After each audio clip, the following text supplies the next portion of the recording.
Alex Falconi here, founding director of Our Nevada Judges Incorporated, and we're going to do an episode today on SB432. We've had a ton of interest on this particular topic, and we'll start with introductions. Go ahead, Leo.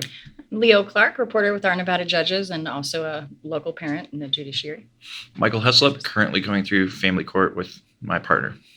And Cody Gamble, I'm a self-represented litigant in the 8th Judicial District Court.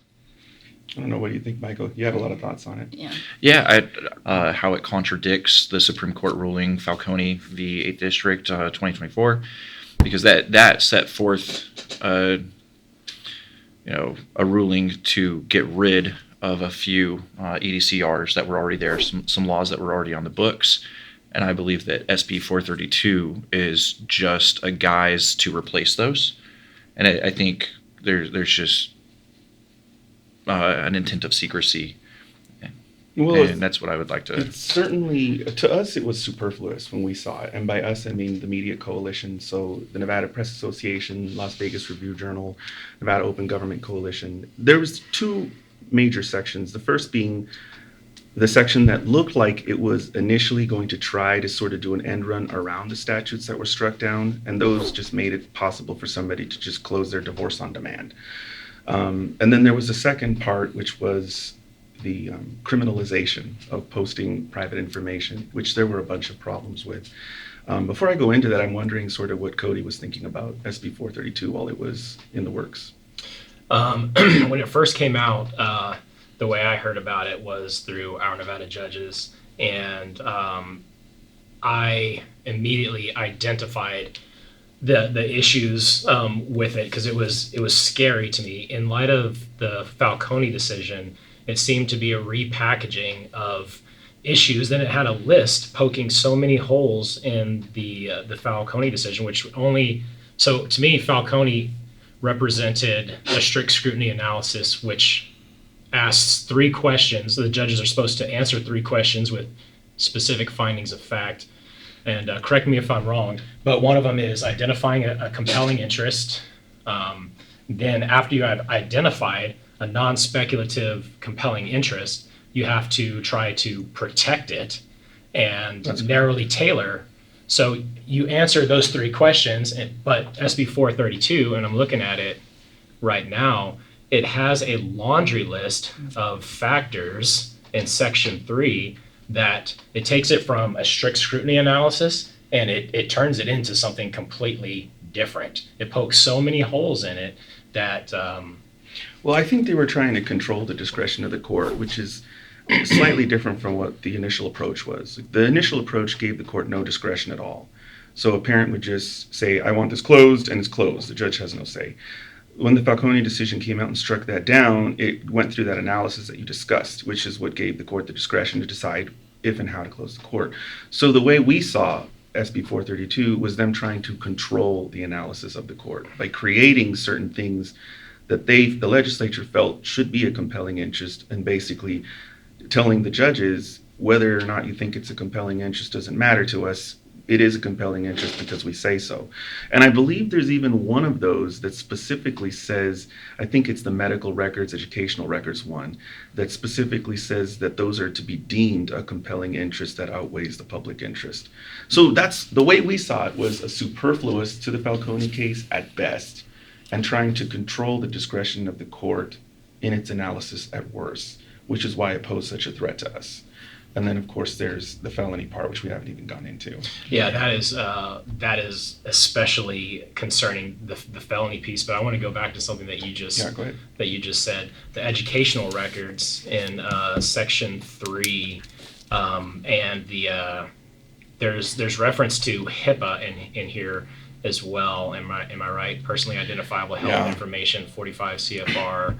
Yeah. So my concern with the HIPAA is that things will be injected into family court cases on purpose to close them. And with family court, it doesn't seem that family court is as used to as the civil side of the courts are. They're not as used to dealing with medical information. And as far as I understand, HIPAA talks about it's targeted at covered entities like hospitals and stuff. Right. But once there's a provision in HIPAA, as far as I understand it, there's a provision that says that once it gets into a court type setting, it's a different analysis.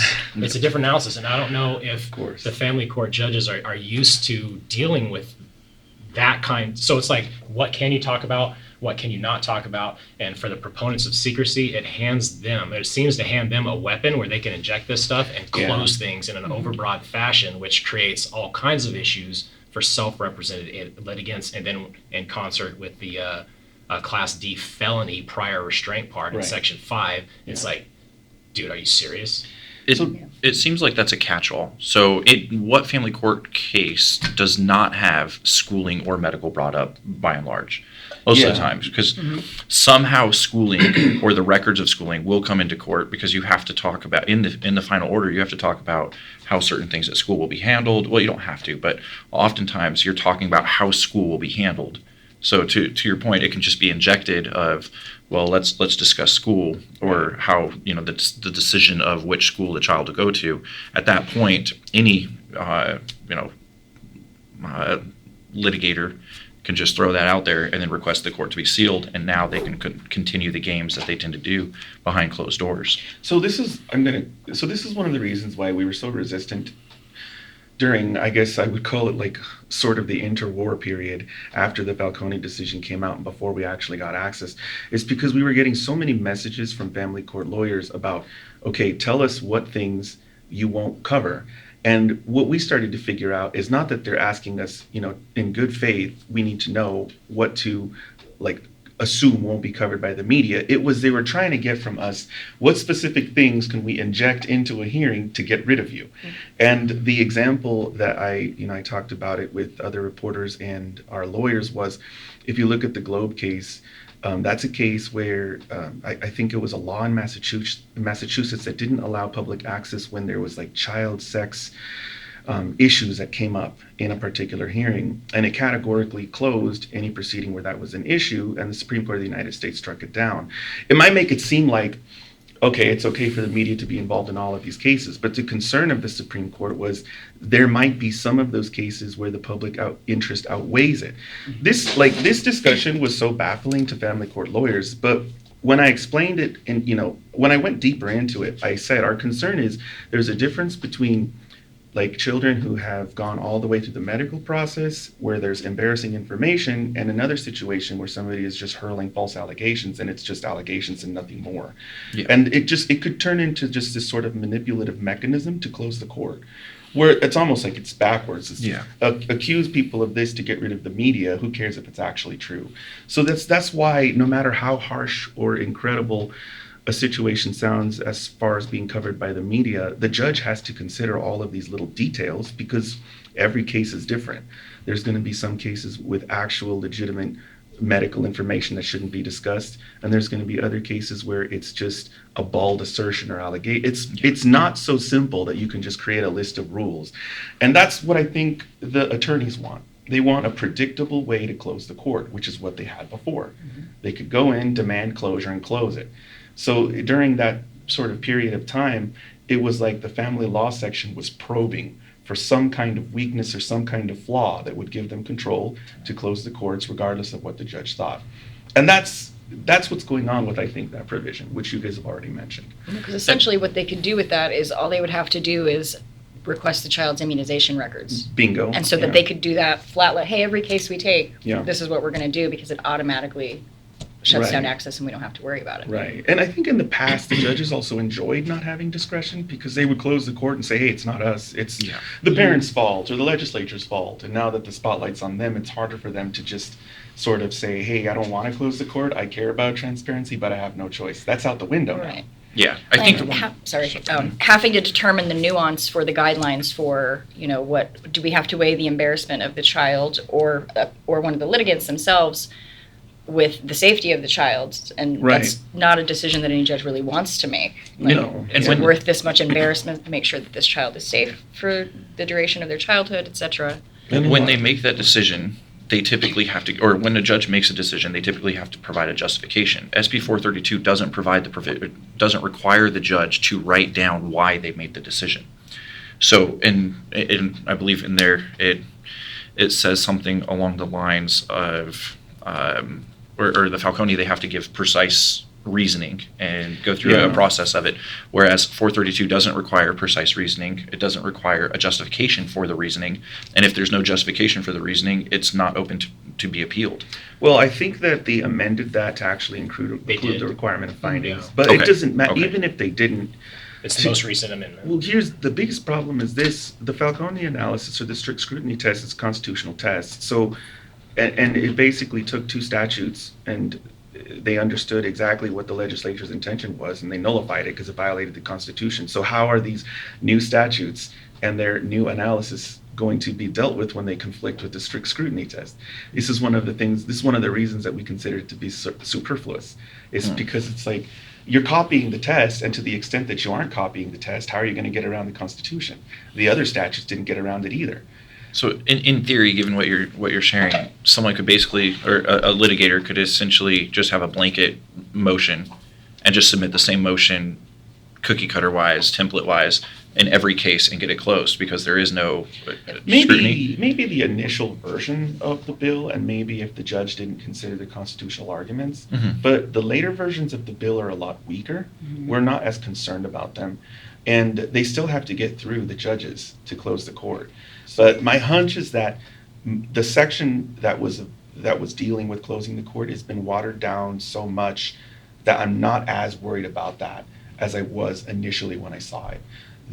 We should probably focus more on the felony piece at this point, unless you guys have more questions about the other portions. I have one question. So the way this bill, and I'm looking at it right now, in Section 3 is written. We're talking about the requirement for written findings and that laundry list of items that they can use as a basis for closure. So it seems like if this was to be challenged by someone that has standing to challenge it, it might not be facially unconstitutional, but it might lend itself to an as-applied challenge. Yeah, that's what I was thinking too. Yeah, so Because a lot I of the Section pieces that were added to the analysis I know they were pulled from other cases because they were used in our Supreme Court litigation that resulted in the Falconi decision. The briefs from the other side mentioned embarrassment and humiliation. It mentioned that. Yes, And they plucked it from cases in other states. Mhm. So I believe that was their way of sort of forcing those things to be considered.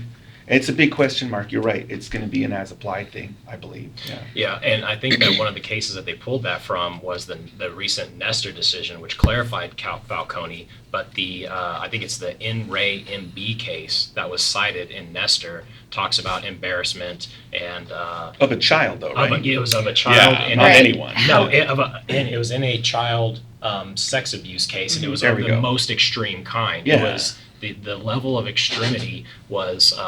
It's one of the worst cases I've ever heard, where parents were forcing their child into a horrible relationship. So it's a real case with actual medical stuff. It's not just bald assertions or allegations. It's a great example. It was from the criminal as Supreme well. Court. Yeah.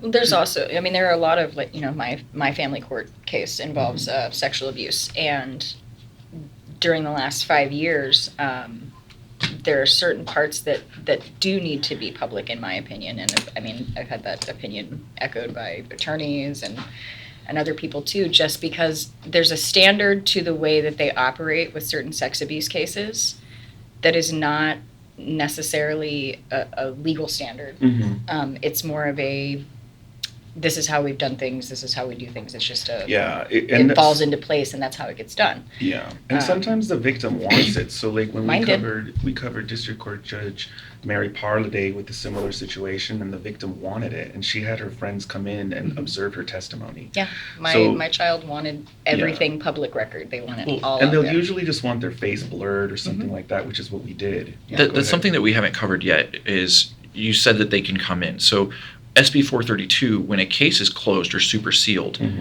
partners, the victims, no one can be in there during the proceeding without the judge's express permission.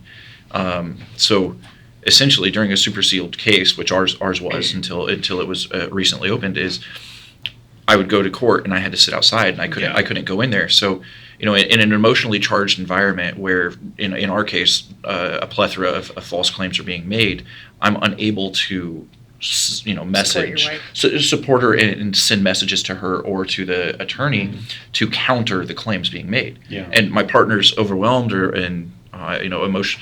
She's facing an emotional abuser, so Yeah. that you have trauma there that shuts her down. Yeah. Whereas I'm unable to be in the courtroom, or I was unable to be in the courtroom to support her, and that's essentially what SB 432 seems to do. Is let's let improprieties or false claims be made behind closed doors, and whether the protection of the child can be done through redaction Yeah. or other minimal impacting means. But what it really does is close the courtroom. So, and from my own personal experience, once that courtroom is closed, the level of improprieties that can be, injected into the case or the level of false claims tends to increase. Yeah, the Del Papa v. Stephan in the Supreme Court warns about those things happening. I don't know if you noticed, but I did get some language included in the latest amendment that I didn't. widens the people that can be let into the court, even in closed cases, if you're within 3 degrees of consanguinity. So I don't it know that Amendment it'll help for 341? you, but it'll at least let like cousins and uncles and other people into the closed court. I mean, yours is unsealed now, so you can get in. Yeah, and that's great because Yeah. I believe that with the media there, and I can speak firsthand. I've been informed since I wasn't there the first case, the first hearing. Yeah. The difference between the first hearing, which was super sealed, and the second hearing, which was still under seal, but there was media present. Yeah. O&J was present, so the difference between the two was substantial. The amount of false claims that were made just was quite notable. Yeah. And that's very confidence inspiring. But to me, that's my personal firsthand experience where SB 432 closing a case could absolutely have a direct impact on the transparency and the amount of impact of escalating a high conflict case by just making claim after claim without any accountability there. And attorneys can do a dance that does not hold them accountable whatsoever. I mean, it definitely lends to the, it is something that can become a tool for abusers in the court, which is something that we already see a lot of in the family court. You need to definitely explain what supersealing is. Yes. So Okay. Well, if I could, ahead. to be controversial, abuse or abusers, from my understanding, oftentimes you have an abuser who finds an abusive attorney. Oh, yes, Yeah. absolutely. And so it's not just it's say not names? just and we haven't experienced that necessarily, but I've heard a lot where you have a litigator who is absolutely aggressive, and from my experience, it's absolutely possible, or not my experience, but my understanding, absolutely possible that you have an abuser who uses an abusive litigator to just overwhelm, suppress, and then as I've been informed, their intent is to try and overwhelm you so they can negotiate less than ideal terms. But going back to the supersealing issue, if people want to know the difference, there's a bunch of articles, I think there's 3 or 4 from the RJ that explain what that is. And essentially the difference is, with sealing, you're sealing a filing. With supersealing, which is a colloquial term, it's not like in the law anywhere, what we're talking about is sealing the entire case from existence, as in even the docket number. And the reason that Michael was discussing that was because that particular case is an unmarried child custody case, which for some reason the legislature treats completely different than divorces. They do, yeah. So SB 432 changes the language that has to do with divorces and doesn't touch the language or the statutory scheme that deals with paternity cases and unmarried custody cases. And so there's this bizarre sort of distinction where divorces are quite open with certain exceptions, and paternity/unmarried child custody cases are super sealed. Can But I we're ask, getting access to do those you think anyway. that has anything to do with the fact that there are usually a lot more financial negotiations when it comes to legal marriages than... If that was the case, it would be completely backwards. Then Well, I why guess is that makes why sense, is the yeah. divorce more open? What it really Yeah. is just that's how the legislature made the statutes. There isn't any logic behind it that I can see. Okay. And they're resistant to the unsealing of anything, so they're resisting the unsealing of the unmarried child custody Gotcha. cases for now, yeah.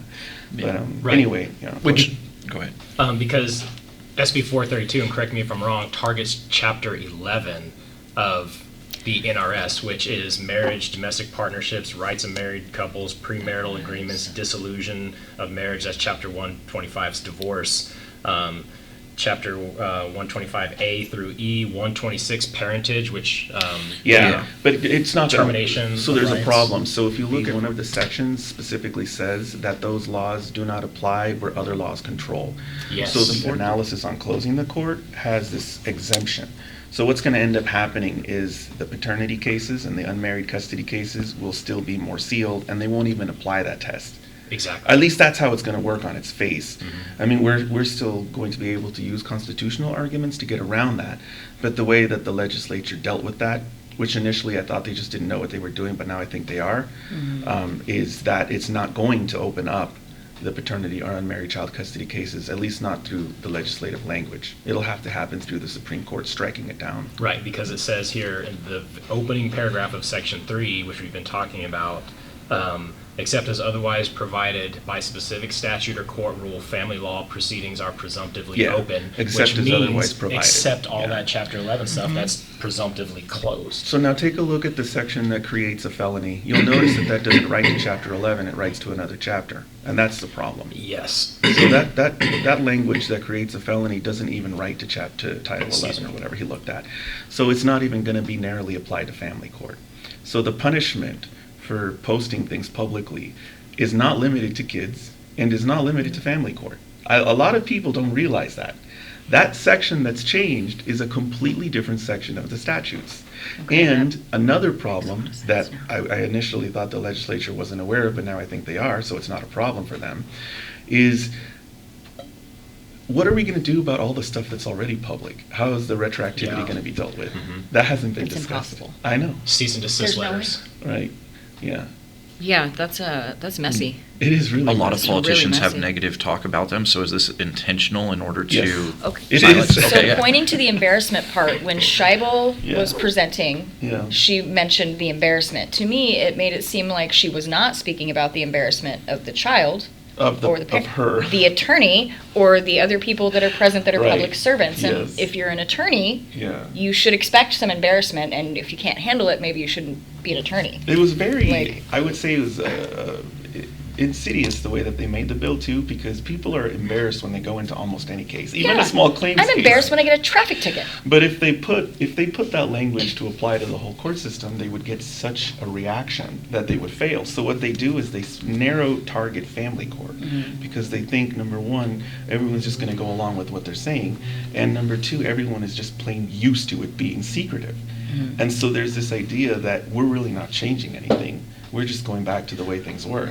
And so that, like what you're mentioning about embarrassment applies to almost any type of case. Yeah. People are just not proud of their cases. Everybody with gets the certain shaky exceptions. palms when they're walking Yeah. into the courthouse. Yeah. It doesn't matter why you're there Yeah. or how, And then they had a But- part in there like about your business suffering damage or reputation. That's like a thing that happens in so many different types of cases. It's quite Again, yeah. especially if Well, you're an attorney, people are going to try to tarnish your reputation. Right, That is yeah. just part of the job. But like, how are we going to gauge if they're going to make embarrassment Uh-huh. part of legislation? Yeah. Then why are they not focusing more on actual like emotional and mental abuse? Because that's where you would gauge what level of embarrassment causes harm. Where does it go from embarrassment to like sending somebody into a spiral? Right. And you can't measure that, and they Yeah. can't. One of the It's- judges I interviewed, and I'm not going to mention his name even You though he check went public. section. It's on video. He said that the legislature is basically making these rules for itself. Mhm. They're afraid of their family court cases opening up, and I think that's why there's such an alignment on the other side. Legislators, celebrities, business owners, all of these people are on the same page when it comes to closing their domestic relations matters. And that's one of the reasons why I think it was so stark, the contrast, that the 95% public disapproval on Nellis, and then the entire media coalition fighting against it, and despite all of that, on the other side, it's unanimous in the Senate, unanimous in the Assembly. This is why we have the First Amendment, because the legislature can't be trusted when it comes to free No. speech. It's just too easy for them to do it. The motivations are all there, and the people who usually have influence are all on the same side. It's like they move in lockstep when it comes to secrecy and closing stuff. And to that point, so within SB 432, Section 5, subsections 1 and 2, Yeah. you have, except as otherwise provided in this section, a person shall not willfully and intentionally post or display in any public manner the personal identifying information of another person without the consent of the person. It's a gag order, yeah. It's a universal gag order, though. And if you think about what you said in regards to, and just to be a little controversial, if you think of what you said in regards to damages against a business, when politicians file, they typically file through a corporation. So they are filing through a corporation. A politician could, if you speak negatively about a politician, given that universal gag order or that catch-all gag order, they could sue for damages against their campaign.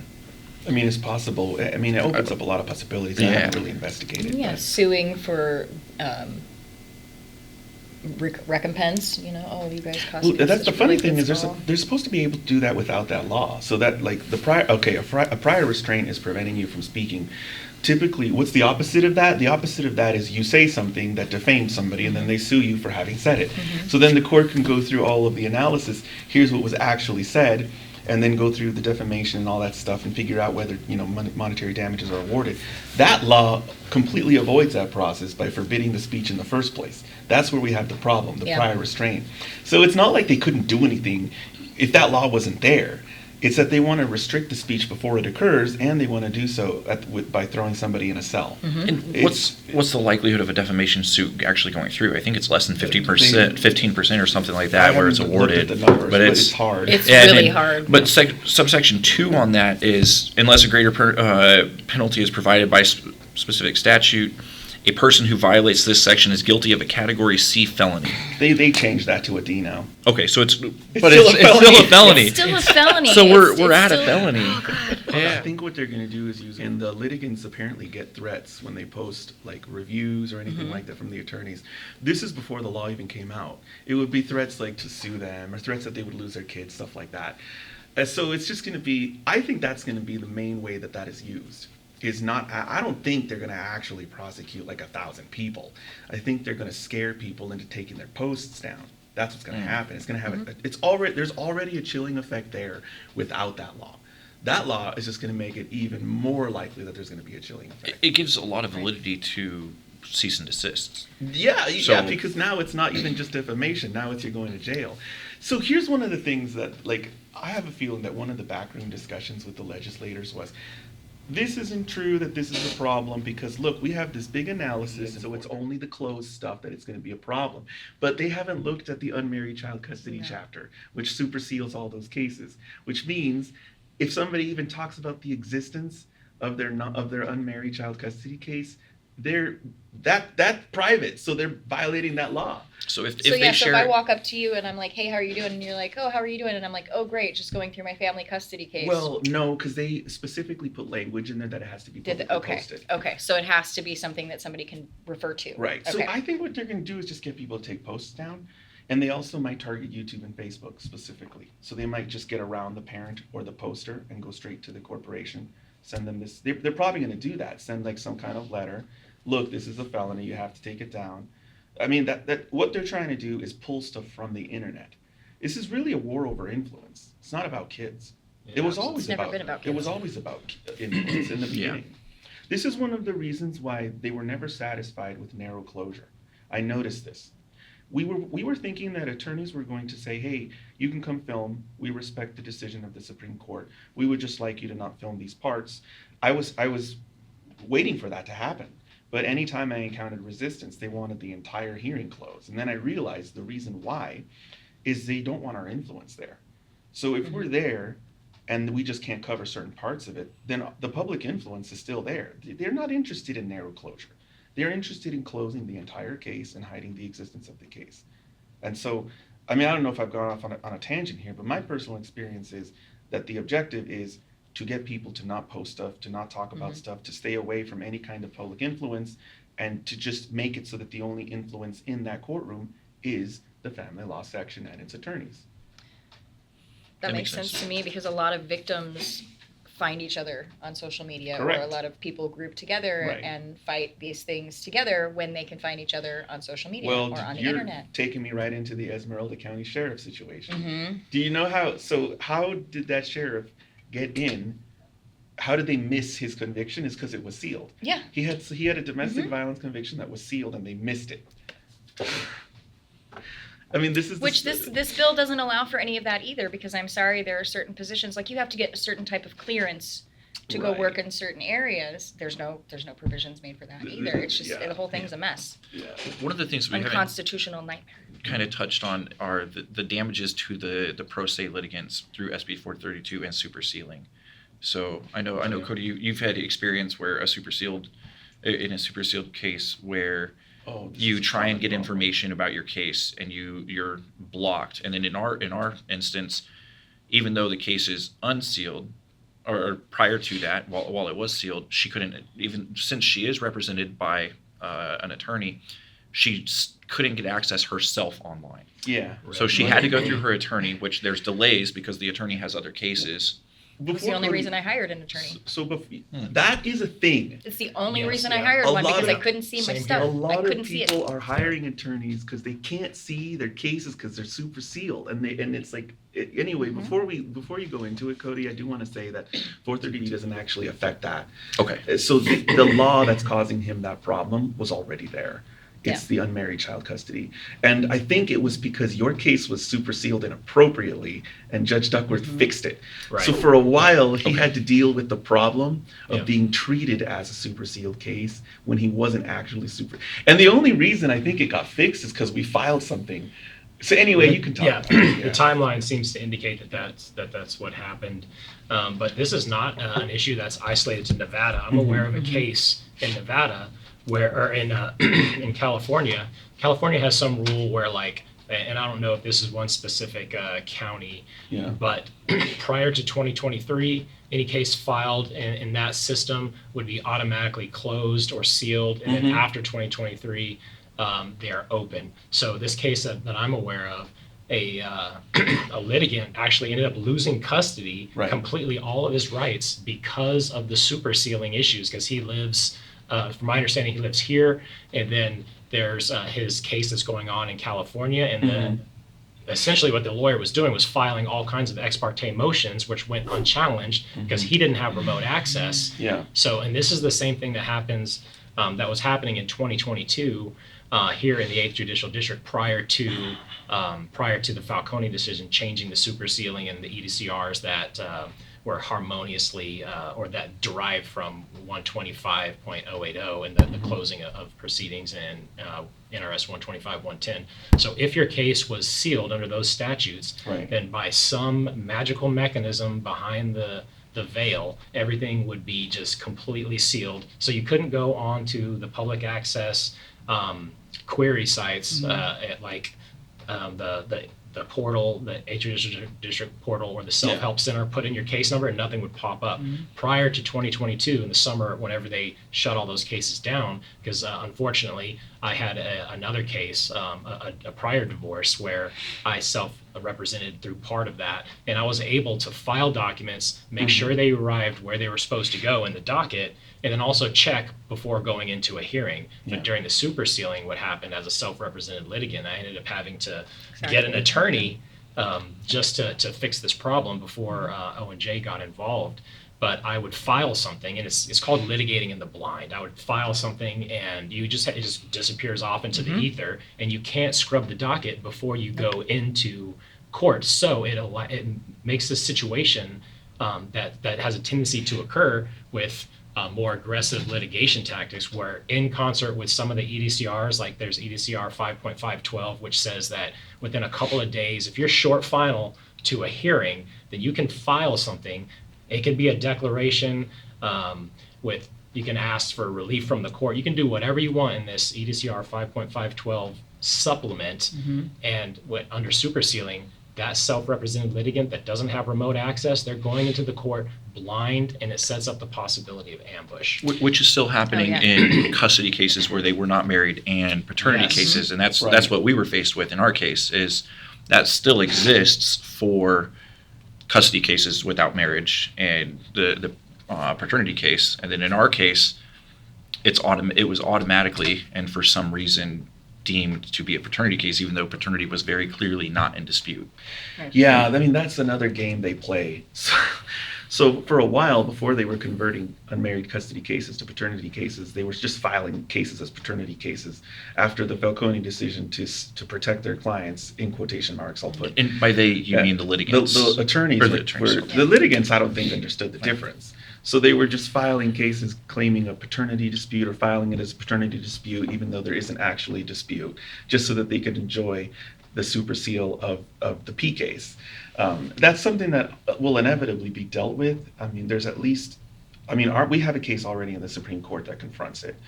And hopefully that'll get struck down as unconstitutional. If it doesn't get struck down as unconstitutional, then it'll be something along the lines of the court has to decide whether or not paternity is confirmed or not. And then after that, it should be public. But the way they're doing it now is if it has the -P at the end of it, you can't get in ever. And it like makes a mockery of what the statute is trying to protect against. Because it's like, we should protect people if they're falsely accused of being the father. But once somebody is confirmed and it just goes into regular old child custody stuff, at that point it should be open. So they can access their own case. And they just don't do that. They just leave it. Yeah. So these are the problems. And I guess we should give some sort of disclaimers. They do have a pro se access tool now, which they don't let you use if you have an attorney. You have to be unrepresented, which I don't understand why they're deciding that. Like, what's the harm of a parent having access to their own case? Or you can physically go down to the courthouse and wait for like an hour or two and get a ticket and get your stuff, and they charge.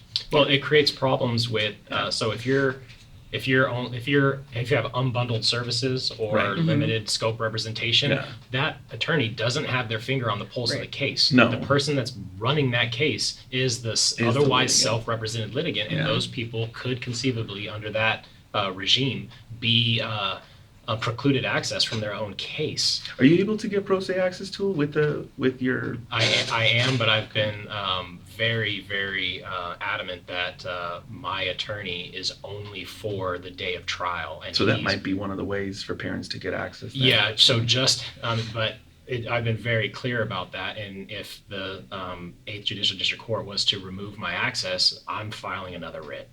Yeah, and they're not going to do it. Yeah, they don't want these things to get.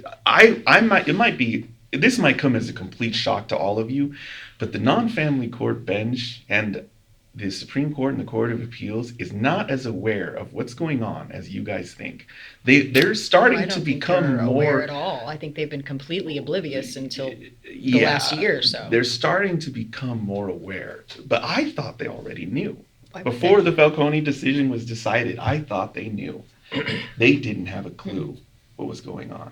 Well, and that's the problem is, for me, it's difficult to look at these situations and not see some kind of malintent or maliciousness. But a lot of this just comes from not knowing or ignorance or because even if that's willful ignorance and they're not, I don't think it's willful. Looking into it, but no, it's just ignorance. They just don't know. There's this attitude from the family law section that we're doing this dirty work that nobody else wants to do, so you should be really nice to us and have our back, because this is like where nobody wants to go here, and so please appreciate our work.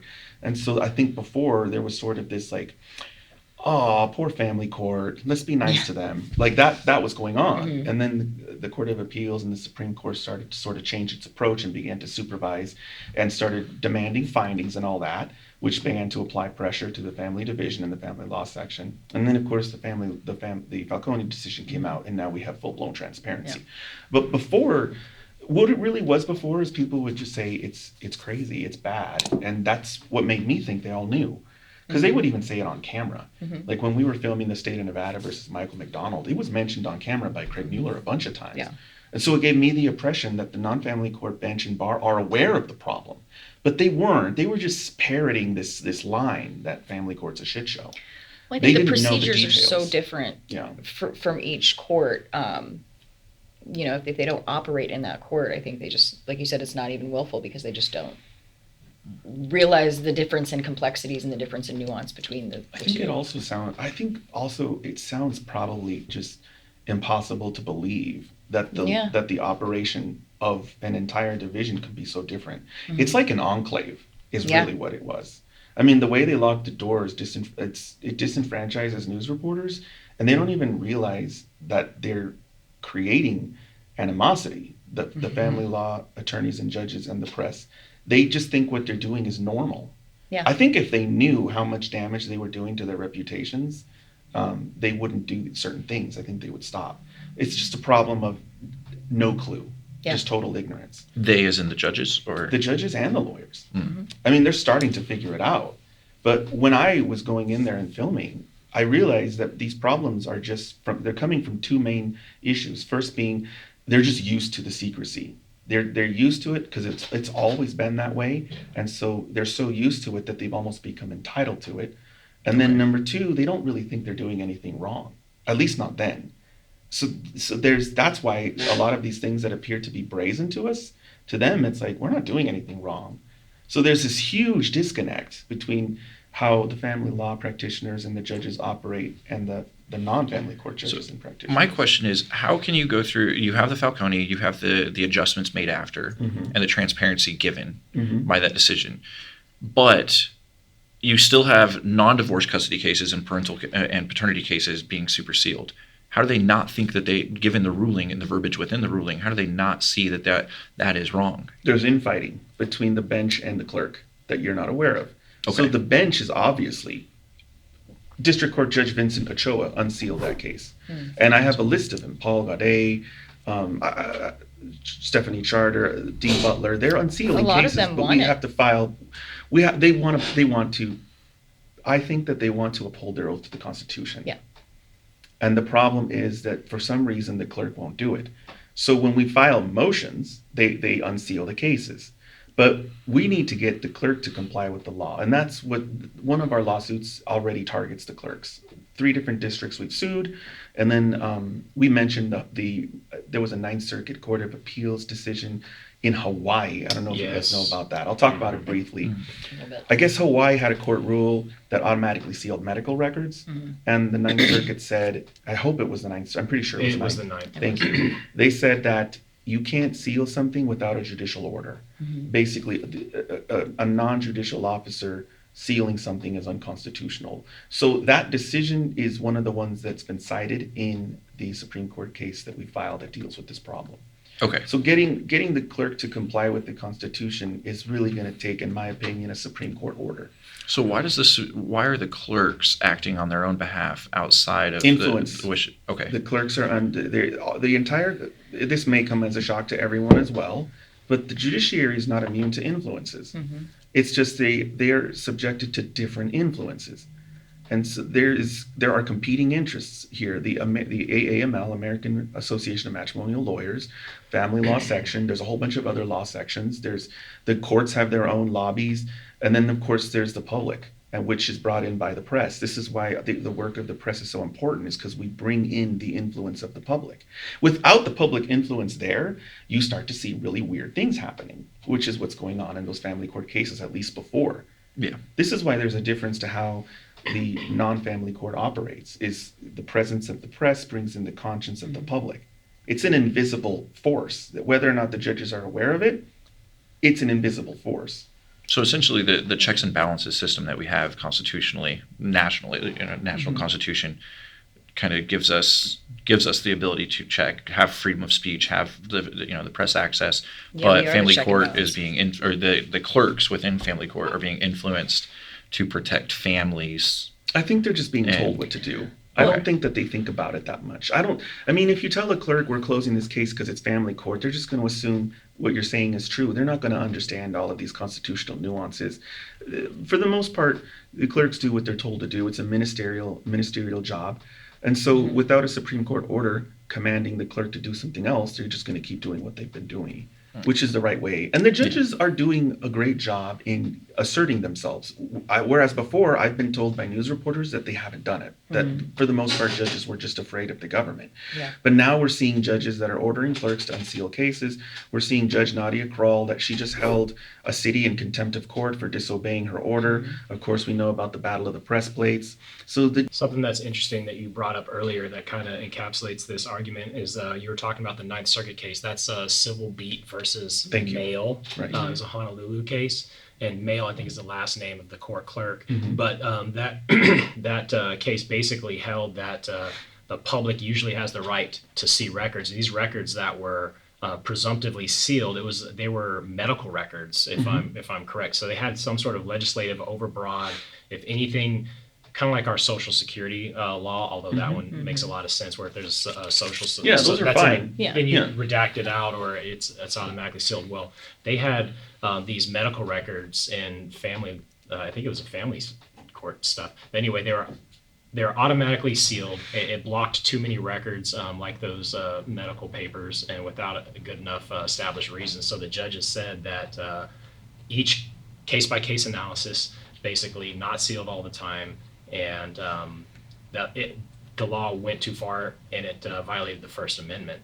So that kind of, I think that adds something to the conversation that this has already been decided on in the Ninth Circuit. So and I guess I think we're almost at the end of this discussion. But one thing I'll say is, people might wonder, what's the big deal? Medical records, shouldn't they be private? And Justice Alyssa Kadish mentioned this in the Supreme Court oral arguments for Falconi. She said, these types of records come up in like half of the civil cases, the non-family court cases. Yeah. And I think that's Marshall Willick's response was perfect. He said, well, maybe they do, but that's not my problem. And so the situation isn't even really just medical records. It's that family court wants special treatment. They want to be treated differently than all of the rest of the court system, which doesn't make any sense. Because if you're going to protect kids from these problems, why would you only protect kids from these problems in family court, but not in a criminal court and not in a civil court? The truth is that if they try to make legislation that protects children broadly, they're going to encounter resistance from other factions that know what they're up to. So they narrow their requests to just family court, where they think they will be left alone and allowed to get away with it. These family court these medical records, sometimes they're not relevant, sometimes they are. It's something that a judge has to decide. That's why statutes that just categorically seal all of them don't make any sense. There may be a case where the medical information is somewhat sensitive and weighed against what the court's doing, whether it's some kind of decision as to millions of dollars in damages or something because somebody was injured or somebody getting custody of a kid. There's a balancing test there where sometimes the medical information is important enough to be public and sometimes it's not. Sometimes it's irrelevant and can be excluded and sometimes it's not. And that's what Justice Alyssa Kadish was talking about. She didn't go into all the details, but she does mention this is a thing that happens all the time. So family court doesn't care that these things are okay in other courts. Family court wants to be treated special. They want special abilities to do things that other judges can't do. And that's where the problems start to come in. And also the family court so in a lot of cases there's a family court case and a criminal court case running concurrently. Yes. And then you have the courts deciding who's going to be in charge of minor children, which are oftentimes the victim. In my case, that my oldest child was the victim. Right. And so we had this kind of squabble between the courts, and of course, and then the sealing happened. So I could see everything that I needed to see on the criminal court side. I could see nothing on the family court side. Right. And the family court asked the criminal court for permission to control the entirety of any custody and everything. And the family court, or the criminal court said yes. Even though there was an order in that criminal court, there was an order made that the defendant would not be around children, not be in certain places, not be in certain areas, family court overrode that order from the DA. Okay. Nullifying the protections that order gave. Right, exactly. Yeah, the disconnect between family court and criminal court is noticeable. And I've even confronted it the family court in one video, where I noticed that they don't seem to understand what the purpose of no contact orders are. And they think it's just like another version of the protection order against domestic violence. It seems like some family court judges don't understand that the purpose of the no contact order is to prevent the parent we'll just say parent because there's obviously a family court case, to prevent that parent from dissuading the witness, the other parent, from testifying in the criminal case. And so sometimes you have these communications that are not hostile, but it's, sending gifts or trying to butter them up or get them to not the no contact order is a serious thing because this person's being prosecuted and the state doesn't want that witness to be dissuaded from testifying. It's not just intimidation. There's all kinds of different control mechanisms that a domestic abuser can use to prevent somebody from testifying. Which at a certain point I would like to see the family court judges respect the no contact orders a lot more and treat them more seriously, because what they're doing occasionally causes interference with a prosecution, is to create such wide access for the charged parent. One of the videos I published, the judge even points out to the dad, he's like, look, what you're sending your ex, this isn't about the kids. The family court judge said you can talk about the kids. These are not child-related issues that you're discussing. And he threatens to throw him in jail if he doesn't stop. So it would be nice if the family court judges were aware that they were being used sort of as a Trojan horse to dissuade witnesses in criminal cases from testifying. Sometimes, some of them know. I know some of the family court judges have criminal backgrounds, but some of them are just completely clueless. And it's really concerning. And I'm sure that the prosecutors are aware of it. I'm not going to, mention my discussions, but it's a problem that's known and frustrating. You mentioned an interesting term, Trojan horse, Right. and that encapsulates SB432. It really Yeah. does. We're doing everything that we can. We can't say that this is happening for lack of effort. The people are trying, which is proven by the 95% opposal, and our faction is trying. Everyone is doing a great job.